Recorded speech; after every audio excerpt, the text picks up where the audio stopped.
This is a conversation with Mukaddas Mijit, an ethnomusicologist and performance artist who is from Xinjiang and now resides in France. Our conversation looks at the sounds, music, instruments of Xinjiang, and Mukaddas trying to keep these traditions alive against the horrific backdrop of violence and genocide currently taking place in the Xinjiang region of China against Uyghurs, Kazakhs, and other minority groups that the Chinese state deems to be expendable. We discuss the music of Xinjiang, the ways in which music influences the culture and identity of Uyghurs, and how Mukaddas, through her work as an ethnomusicologist, tries to keep these traditions alive and evolving in exile from Xinjiang. It's a very moving conversation with a powerful and brilliant person, and I was very moved to be able to speak to Mukaddas on these issues.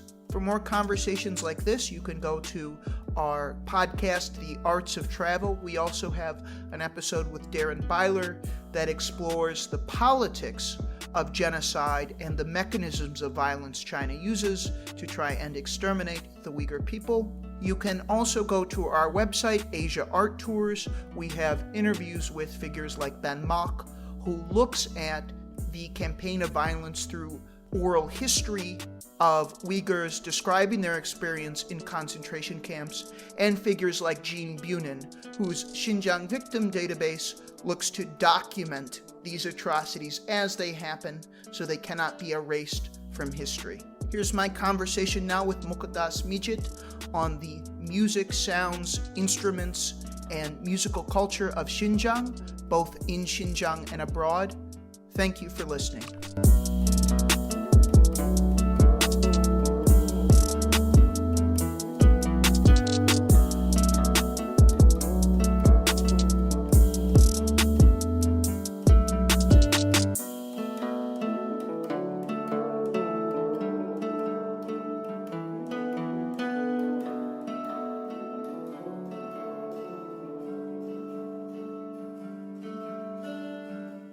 Hi, my name is Mukaddas Mijit.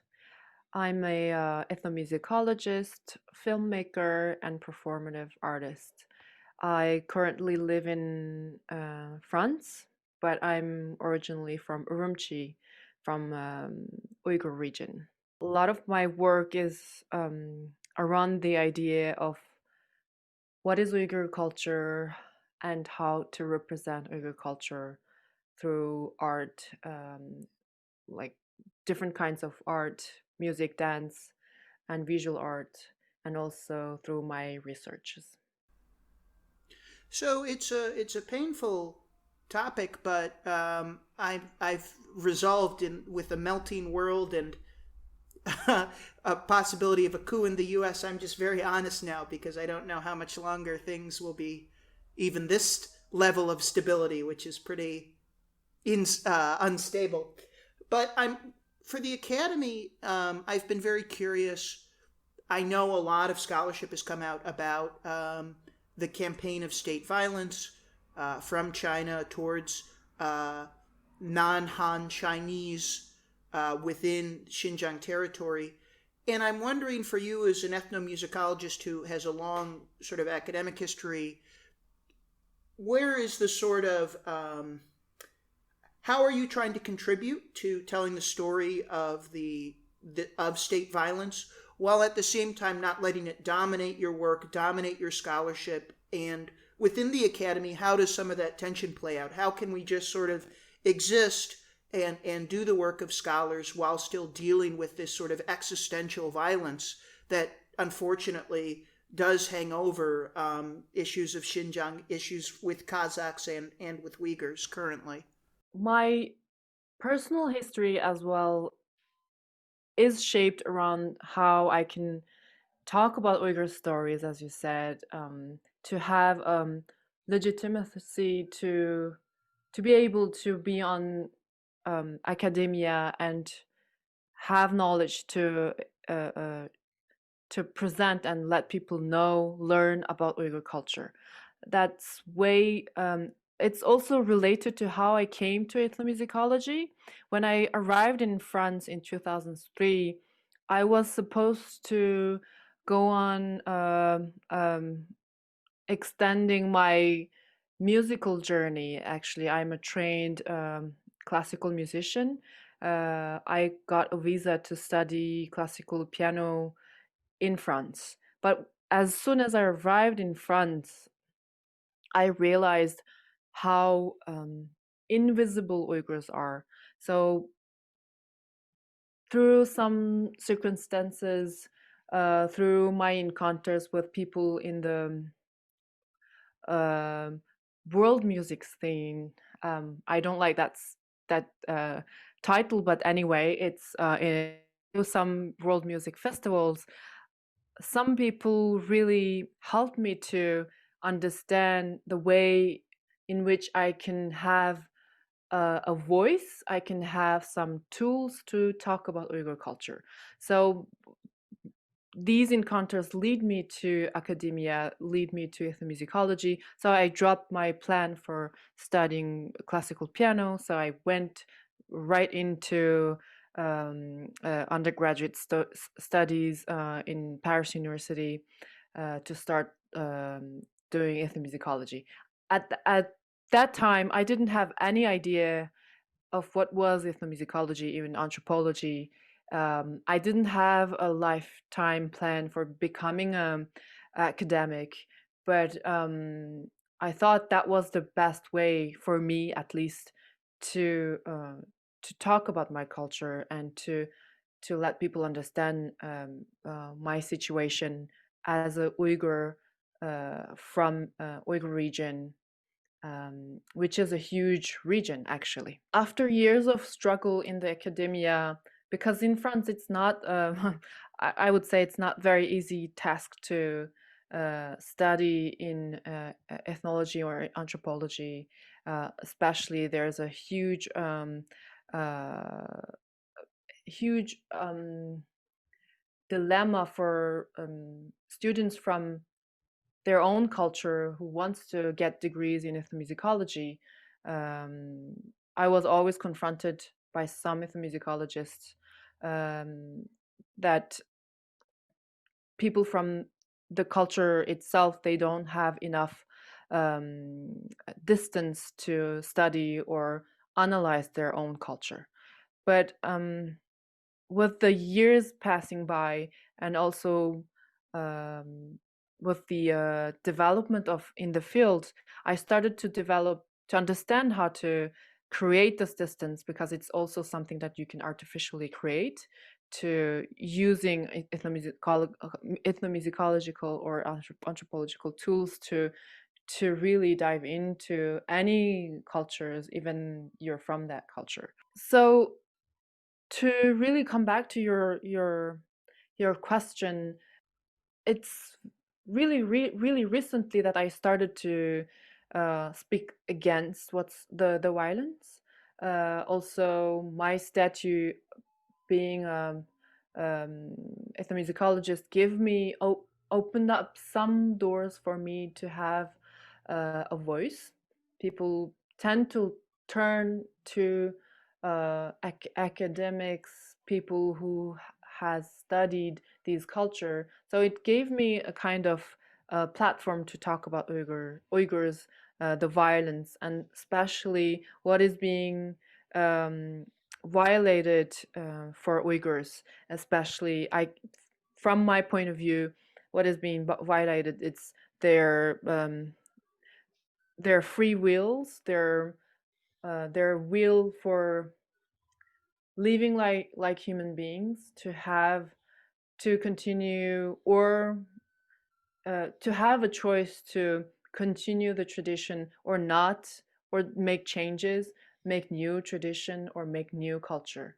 So that's something that I'm really interested in, and also I try to raise awareness about. It's not just a culture being lost, but it's the ability of making that culture alive is in danger.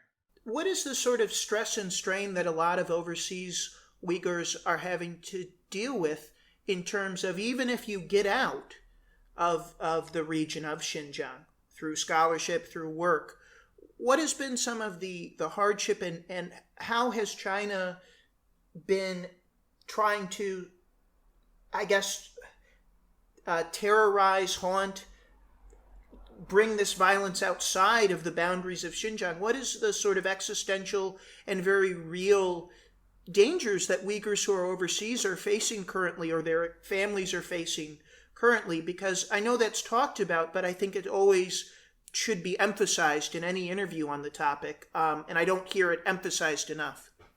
Yeah, you're right to emphasize on this terror that Uyghur community outside, even being outside of China, has been experiencing. It's something which is really, which has a really long history, I would say, in the psychology of Uyghurs as a community. Because since the Chinese Communist Party came and took over the whole region, colonized the whole region, people didn't have any space to express themselves as a fully. I mean, of course, they had spaces to express their identity, but to fully embrace who they are. So there's always this kind of uh, fear or cautiousness, and especially for the people who experienced cultural revolution, to be careful about what they're saying, what they're doing, and also to try to understand where is the red line of Chinese Communist Party not to cross. So this kind of like self censorship, I would say, existed way before. It's not really new, but it it became really important since 2015-16, when the state really decided to harden the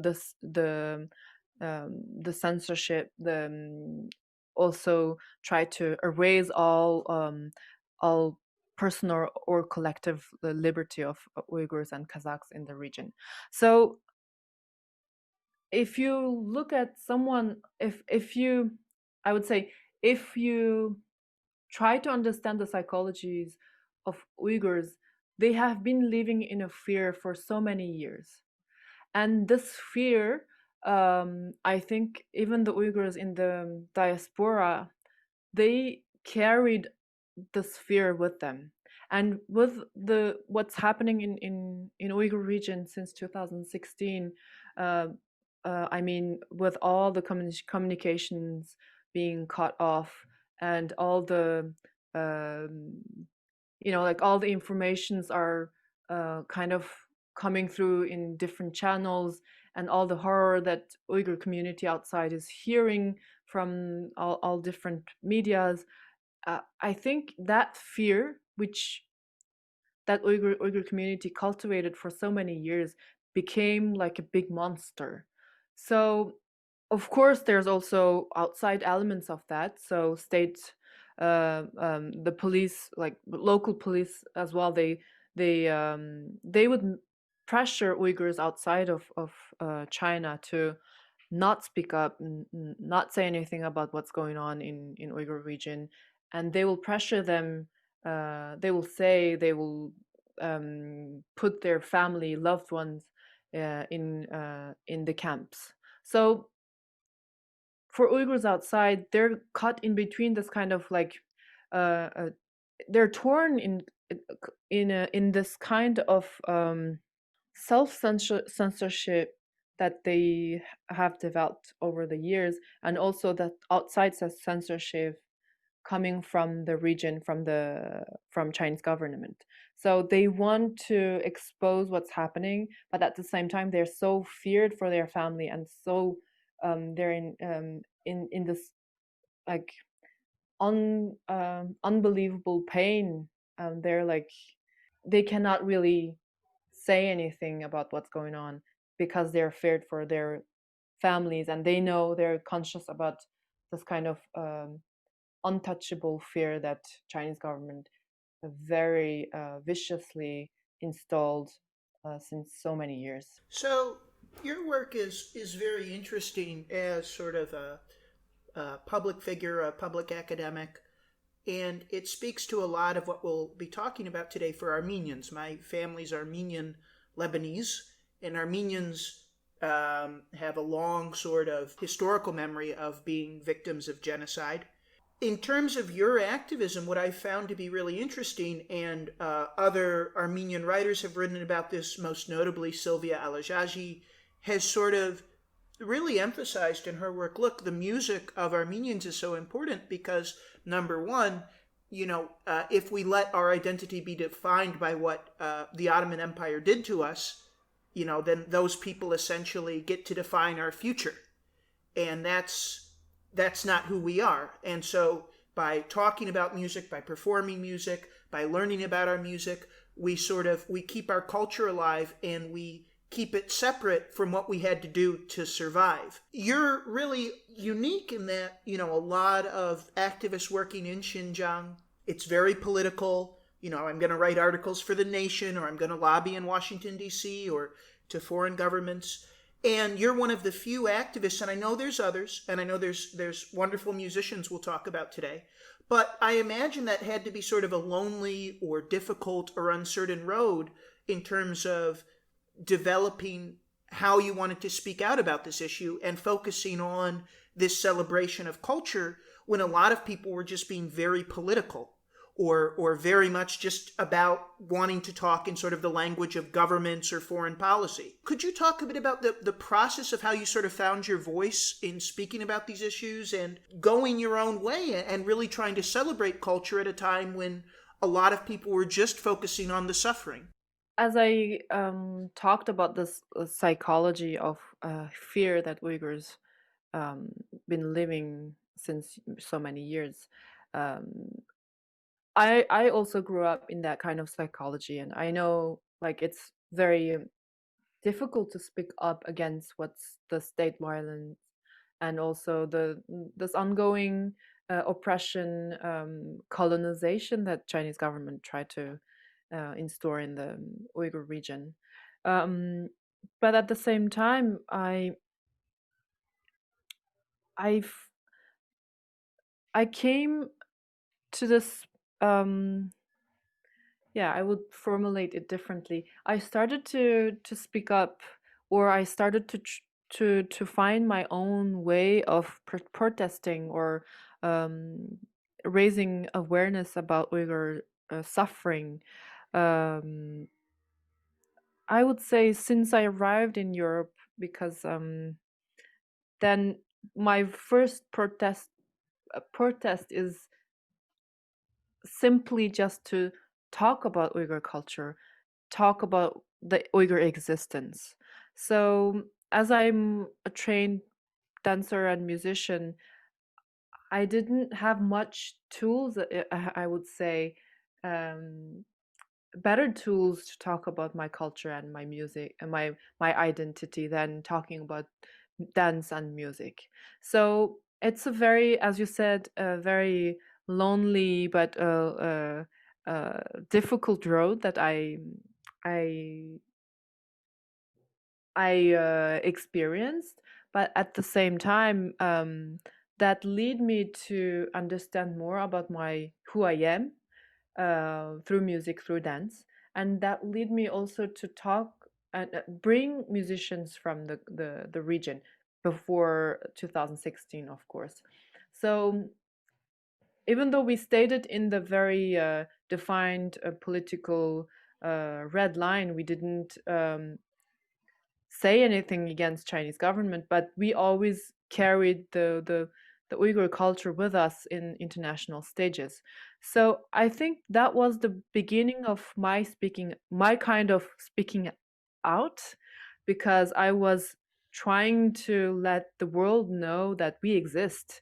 Um, I would say that that was the beginning of uh, my activism.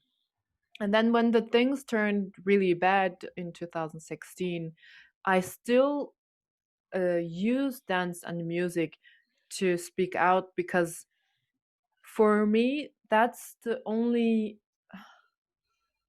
what I can say, like the only method that I found personally very humane, actually, to communicate the suffering to the outside world, to people who doesn't know who are the Uyghurs. Music, dance, even though it feels like very soft and not very strong, but at the same time, that's the tools, that's the ways that we can really touch human hearts. So I understood that by touching human hearts, we can get more people involved in our cases and involved in our sufferings. If it's reduced to state policy, surveillance, and just the statistics, it dehumanizes us. So my process is to really use music and dance, not only about traditional music and dance, but also to use just simply music and dance and poetry to let people understand that actually um, I am just as you are. Um, I have blood running through my veins, and I have uh, I have this heart which is suffering.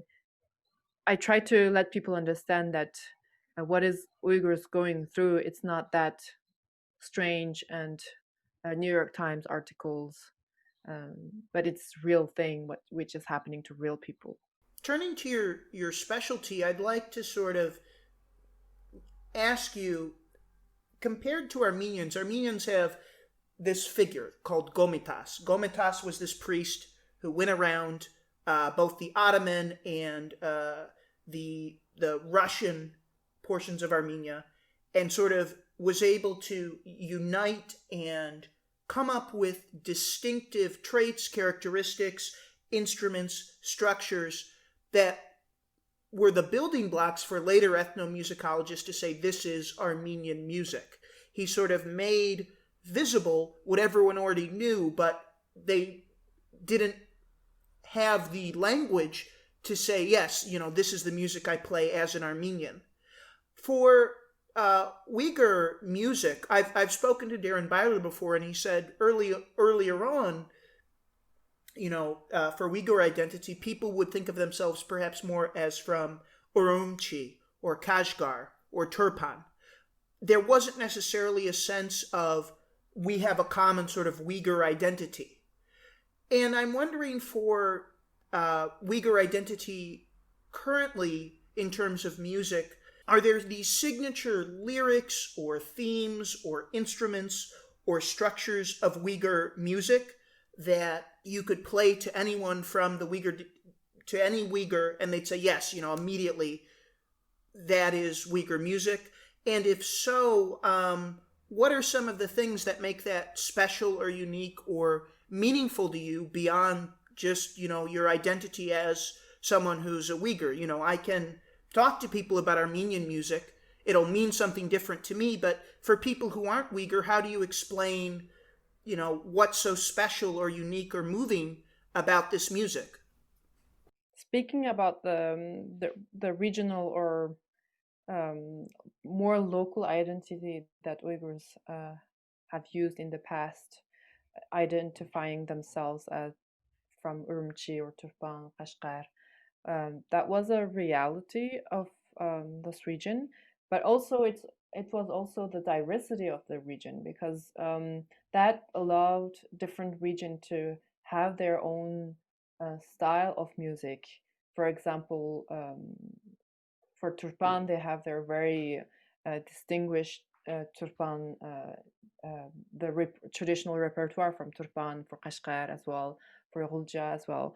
Um, but what I found fascinating during my research is sometimes some melodies are so similar, and sometimes the lyrics are very like used in a different repertoire. For example, even though people will never people from Kashgar will say, I love Kashgar music, I will never listen to the music from Hulja, but there are a lot of common poetry who circulated around this region, and everyone at one point in the history they shared the same language, same poetry. And yes, people didn't really have a common uh, didn't define a common identity, but they shared a common identity actually, without like putting a name or putting a word on it.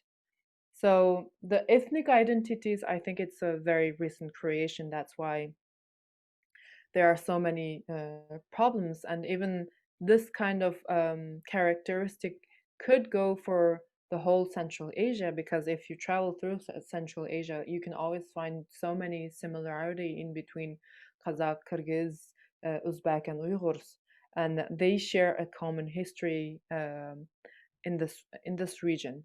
Uh, and to come back to your the second part of what you asked, your question is, if I have to introduce Uyghur music to a non-Uyghur audience, what I will say is, the Uyghur music is so rich and diverse. There's this a very interesting mixture in between different characteristics of, for example, Asian music, the pentatonic music. You can find more Middle Eastern tones in Uyghur music, and it is very much related to the history of this region, because it was really in the middle of this crossroad, in the middle of this trade roads that now we call Silk Road.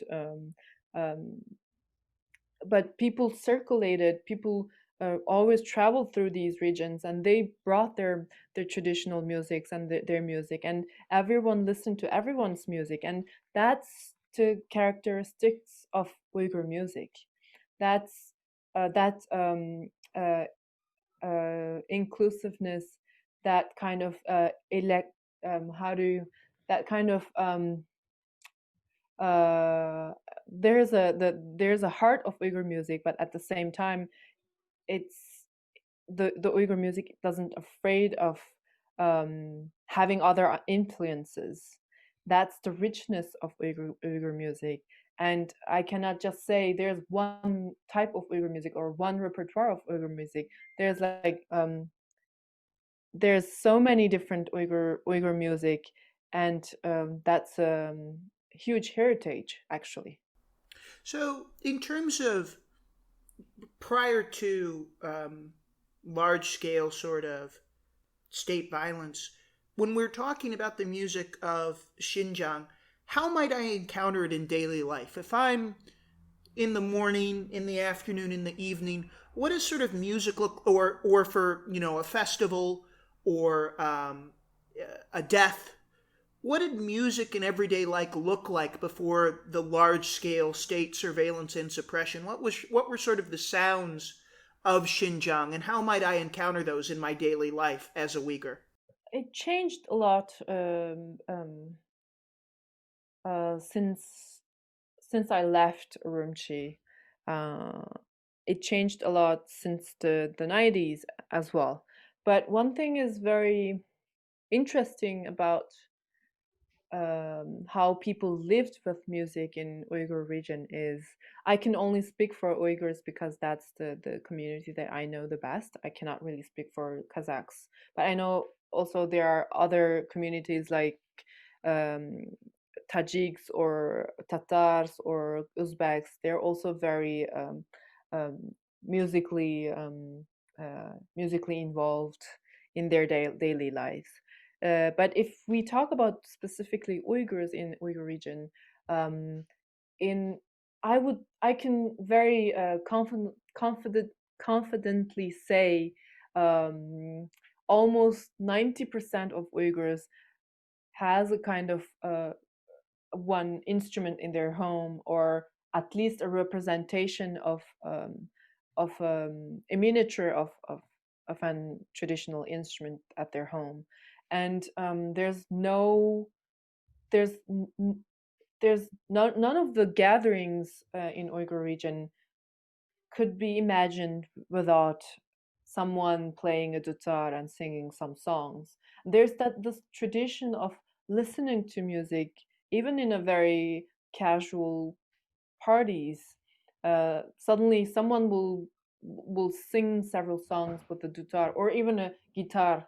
Um, so music is very much present, was very much present in Uyghur daily life, and also Uyghurs are very festive uh, people, and their social life is very much accentuated by different kinds of gatherings, and also weddings is very it was very important for Uyghur community, Uyghur society. So in almost all of them there's music, there's always traditional music playing. If it's not live performance, it can be also performed like with a cassette or with some devices. So that was one way of encountering music in Uyghur society. But if you were in Urumqi or Hulja or Kashgar in the 90s, there were like music shops in the center of Urumqi, so you can hear like all the music playing at the same time so loudly. So even the soundscape is filled with music, loud music, if you travel through that areas. But unfortunately, that kind of atmosphere disappeared recently. You don't like my last trip, of course it was several years ago, but the musical soundscape was really reduced to social gatherings, but people would still have a lot of music. People would consume a lot of music, not only traditional but also pop music. A lot of pop music was a very important part of daily life. Elise Anderson wrote in the LA Review of Books about her time as a contestant on Voice of the Silk Road, which was one of the last sort of mass media broadcasts where people were explicitly speaking Uyghur, were singing in Uyghur, were performing traditional songs, and then we all know that that was very tragically repressed. And I'm wondering, in terms of the lyrics, if we were thinking of Uyghur lyrics, what would be some themes that it maybe wouldn't matter if I was in Kashgar or Urumqi or Turpan? I would still, where anywhere I went, I might hear a certain theme or a certain image. What were some of the metaphors or images that in Uyghur culture we could see were performed very beautifully or were very moving when performed within Uyghur music? For the traditional Uyghur music, since historically the whole region was ruled by Sufi masters and Sufi brotherhoods, a lot of poetry sang in the traditional music is related to spirituality, and there's a lot of metaphor. For example, the lover who never comes, or the separation, the heartbreak, and the the lover who's waiting forever, the other one to come. These are like, these seems like love songs, but it also has a spiritual Sufi background in this lyrics. So these themes are very much shared in all over Uyghur region, in all the different types of um, uh, traditional repertoires. And then the more recent, you were talking about the Voice of Silk Road. Um, the pop industry also popped up after the 1990s. So a lot of young musicians were also interested in expressing themselves, their feelings, through pop music or rock music. So lots of these types of songs are mainly about uh, love, heartbreaks, and also separation, which are kind of have a historical background if you think about it, because the traditional songs as well also talks about this kind of pain of this kind of pain, but I think the more modern songs are like pretty much literal. They talks about like really these kind of separations, but at the same time, the rap scene, the rappers are also very active after the 2000 in Urumqi and in Khotan and in other cities, big cities of the region. Um, there were very interesting lyrics as well, and more rebellious, and sometimes um, very interestingly critical about the regime and the authorities, and sometimes uh, some of the lyrics are directly towards the oppression, etc. So there's different layers of and different types of lyrics, poetry, and there are really impressive work of some young, more not mainstream but underground um, musicians and artists who produced some really interesting work, which of course were not shown in the Voice of the Silk Road, even though it's like mainly Uyghur spoken TV show, but it's still broadcasted on a state television, so it is pretty much censored and checked by the government. Mm-hmm. Um, yeah, there are all these amazing stories that are still waiting to be told of just how uh, diverse and evolving Uyghur music is. And um, something I wanted to ask about, in Armenian culture, there's this music called kef, where Armenians were part of the Ottoman Empire, and for a while the Ottomans, it was this pluralistic situation where prior to the genocide you might have Arab music, Turkish music, Armenian music, all mixing together, and that was kef. It was this music where it was basically the music you played with your neighbors, because if you're living in these Ottoman villages, it's very diverse. And eventually, this music was policed out of Armenian culture because Armenian nationalism started to become more and more prominent, and other Armenians might come up to you and say, "Why are you playing Turkish music? Why are you playing Arab music? You're an Armenian." I wanted to ask for Xinjiang and Uyghur music, is this a conversation that's also had to happen in Xinjiang with large migration of Han Chinese into the region and Han culture? Were there fusions that took place? And have you heard privately, or is there in the region, are people sort of sad that these collaborations have stopped? So I know that's a sort of a melting pot question, but I am curious about this melting pot of music. Were there a lot of collaborations at one point? Are are people able to listen to Uyghur music still in Xinjiang if they're Han, or are is the Chinese government going so far as to literally try to sort of erase even songs or lyrics or instruments coming together in an effort to sort of complete its campaign of violence? I don't have a like complete answer to that because I I think the ethnic mixity collaboration in between different Han and minority artists are always uh, encouraged by the government. I don't think that can be targeted by the government to be erased or to be stopped. But as I don't have much information about that, but I can also only talk about one of the like some of the musicians in who's originally who are Uyghurs and who became really important in the big stages in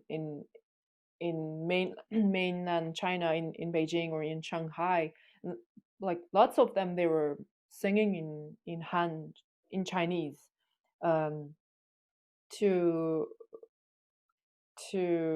really to meet their audiences, and they became really well known not only for being singing in Han Chinese, but also being from this minority ethnic groups.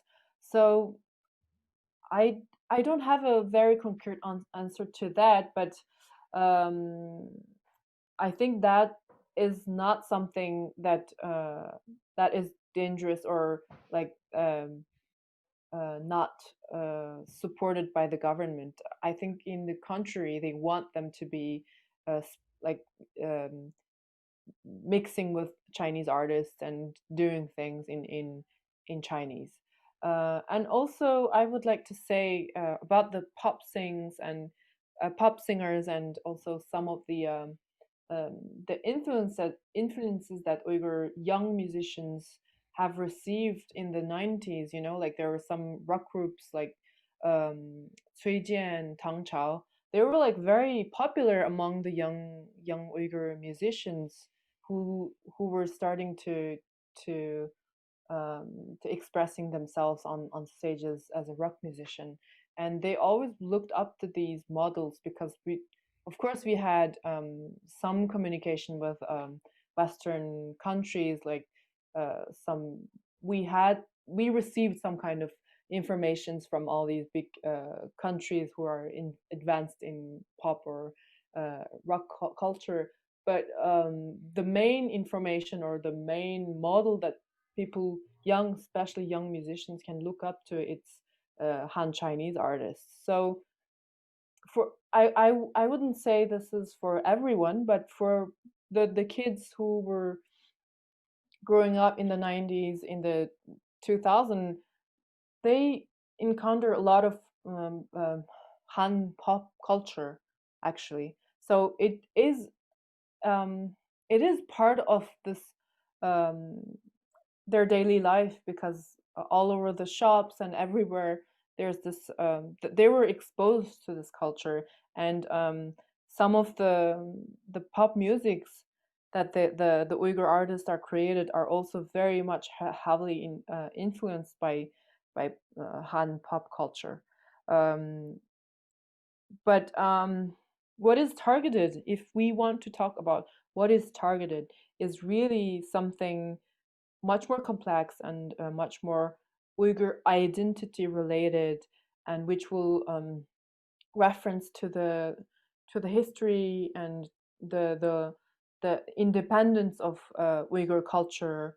Um, um, I mean, culturally independent than the Han culture is targeted. The language, the classical poetry, and the classical music. Yeah, you said something that is really interesting. As you know, being someone who speaks multiple languages, and as I know, as someone who struggles through Chinese, but usually I can get my point across. Um, it was really interesting to me. You said, okay, they want Uyghurs to sing in Chinese, but it it seems that the other side of that is where the darkness sort of begins. They do not want, let's say, a young Han Chinese discovers Uyghur poetry that's been translated, goes to Xinjiang, and studies how to actually say it in Uyghur. Or a young Han Chinese, learns about some of the great guitarists coming from Xinjiang and gets really enraptured and wants to start singing in Uyghur. It sounds like collaboration is welcome, but only in a one-way flow.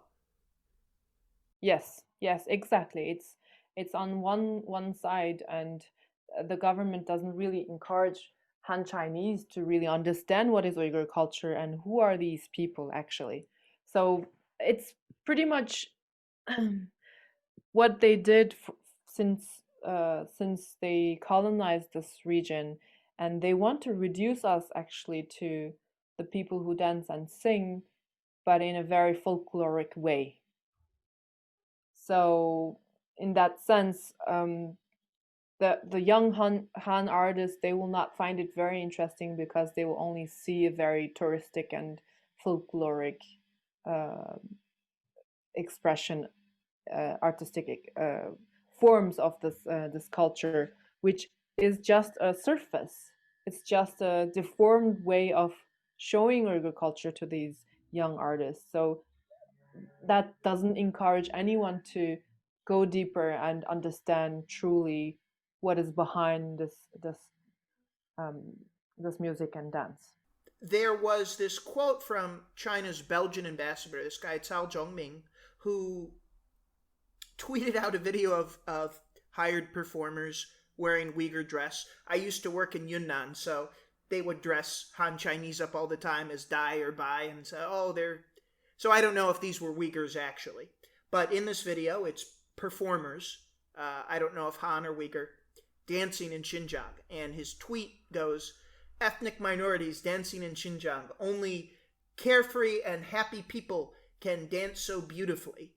And obviously, this is like so in such horrific taste with the campaign of state violence. And I don't understand that. And it happens in Yunnan, it happens in Tibet, and it happens in Xinjiang. Can you explain a little bit to me your understanding of it, of why it's important for the Chinese government to have people sort of perform this state approved versions of their culture rather than just try to erase it completely? Why do they go through such effort to say, oh, look, the Uyghurs are dancing, the Uyghurs are singing, but at the same time, if you ever tried to go and learn Uyghur with, a poet or a musician, you would immediately be monitored by the police. Can you explain that sort of contradiction or paradox? I can just try. I think you said you lived in China, so you know a little bit the Chinese psychology and also how they don't want to lose face. And also they are very much into this kind of representation of some ideas, and it's they are always it's very funny because we all knew in the news when we were little, whenever there's a natural catastrophe in a village or something, the state officials will go to these places and distribute some supplements, some supplies, and some food or some stuff. And everyone knew that that's only for TV. As soon as the TV crew goes away, all what they distributed will be immediately taken away from this poor people who just get their homes destroyed or their businesses destroyed. So this is pretty much what they do and what they stand for. It's to show, to have this facet, to to show people that everything is good, and they're the biggest bienfaiteur. I don't know how to translate it in English. The the good saviors for everything, and then they prone diversity, etc. But at the same time, they just want to control everything. If it goes beyond their control, if it's not perfect image or perfect picture, that doesn't goes with their policy. So I think there's a kind of contradiction in their policies as well, for promoting this kind of very um, purified, very folklorized version of ethnic cultures, for just to show to the outside world like everything is fine, as the ambassador of in Belgium said, like the purest and happiest people will can dance like this. They By doing that, they want to just show the world that everything is fine. But I mean, it's really it I don't know, it's really crazy to think that by showing Han people wearing Uyghur clothes, or uh, like Han dancers dancing Uyghurs, I don't understand, like me neither, how Chinese officials will think that the world will buy it.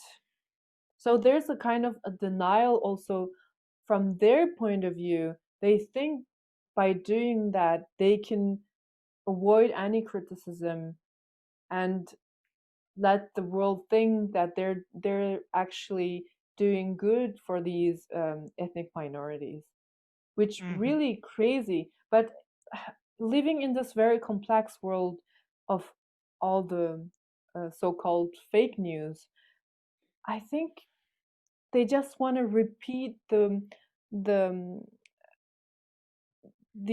repeat these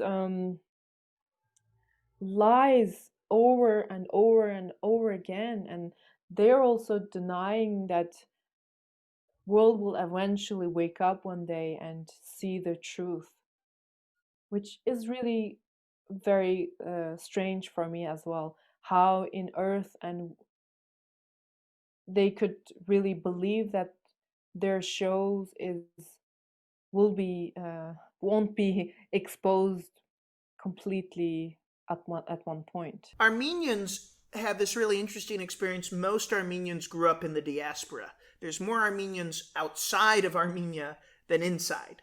Um, and for Armenians, similar to a Gomedas, where if you ever meet an Armenian and say, "Oh, what do you think of Gomedas?" They'll go, "Oh my God, how do you know?" Um, there was this song called Korun Korun, which was um, sung by a Lebanese Armenian. When the Armenians fled the genocide, many Armenians moved to Lebanon. They were welcomed in, and there's a very large Armenian community in Lebanon.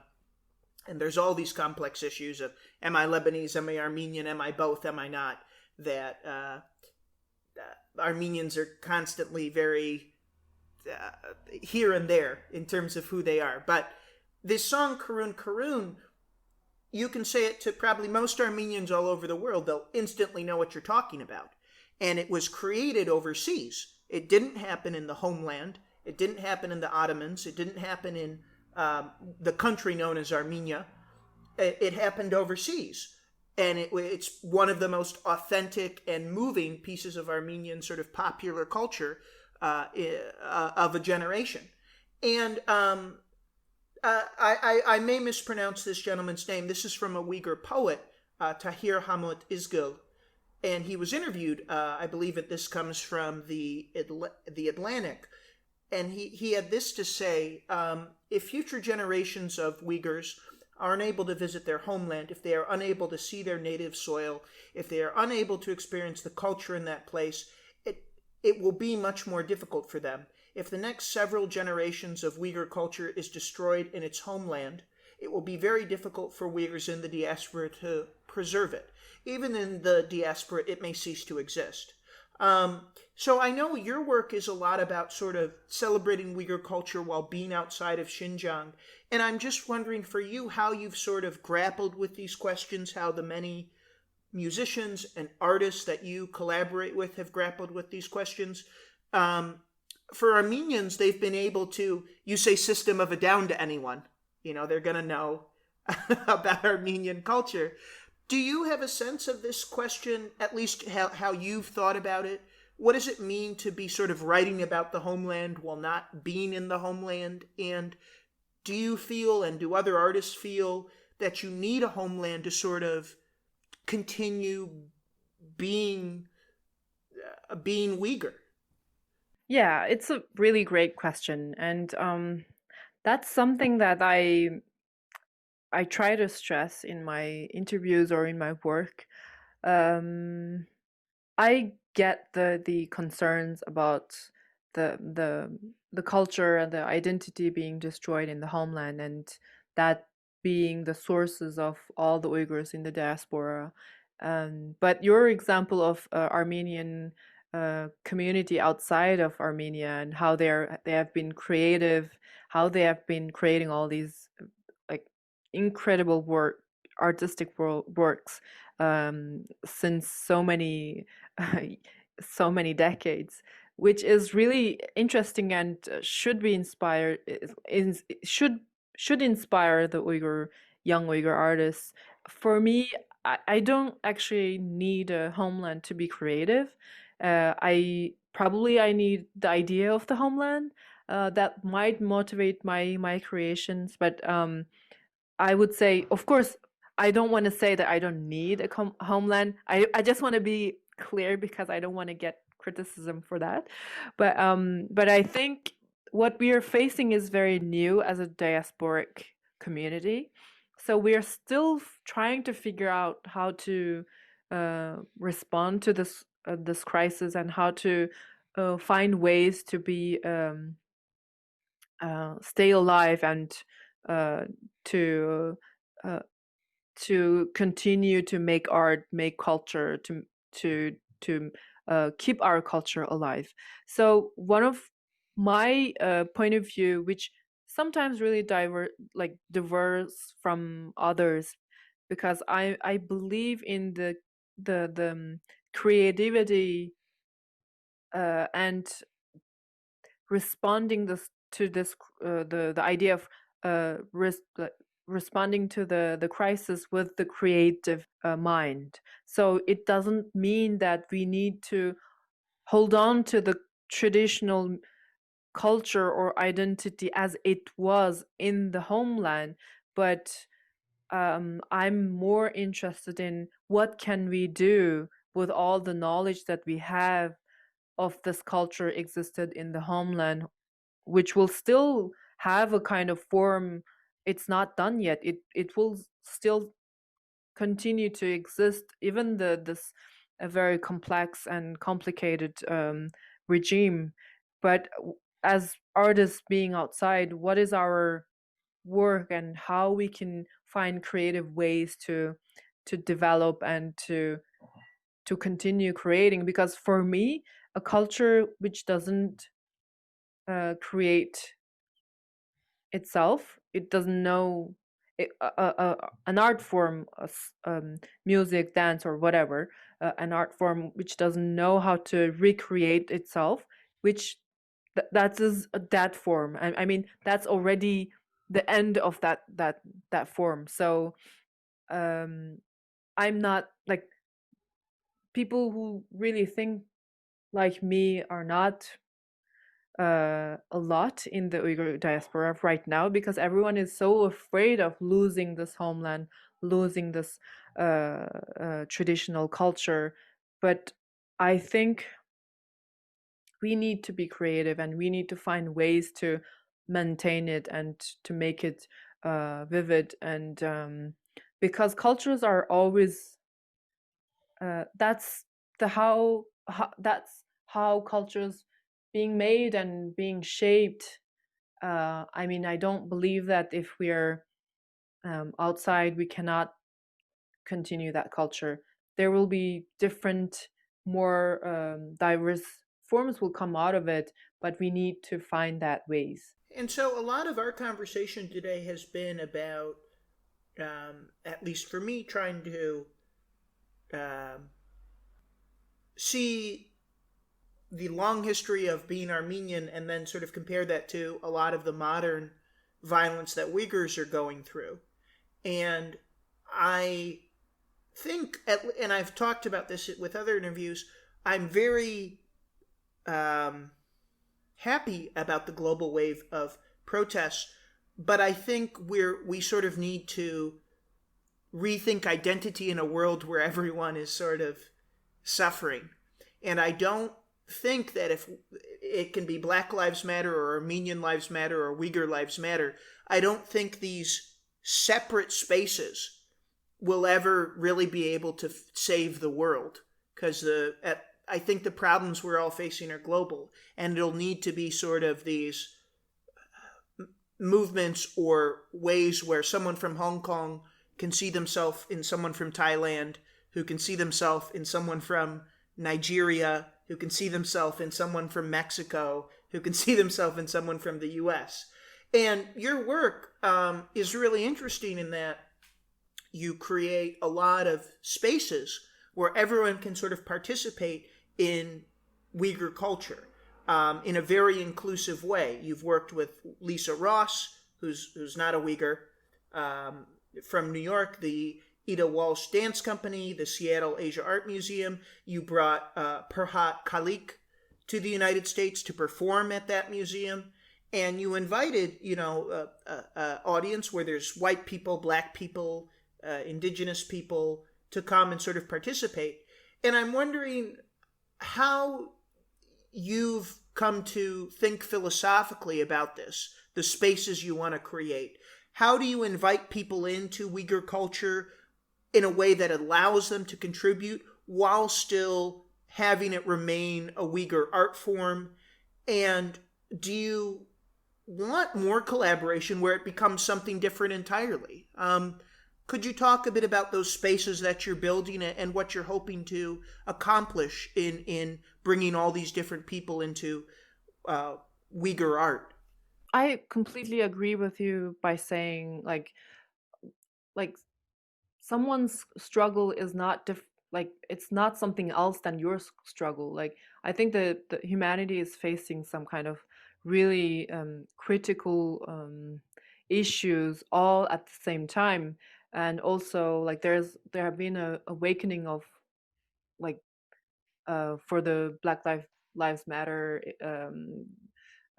protests, and also in Hong Kong, and a lot of them they are like really struggles which everyone can identify themselves with, or not everyone, but I would say lots of these people who are fighting for these different loots.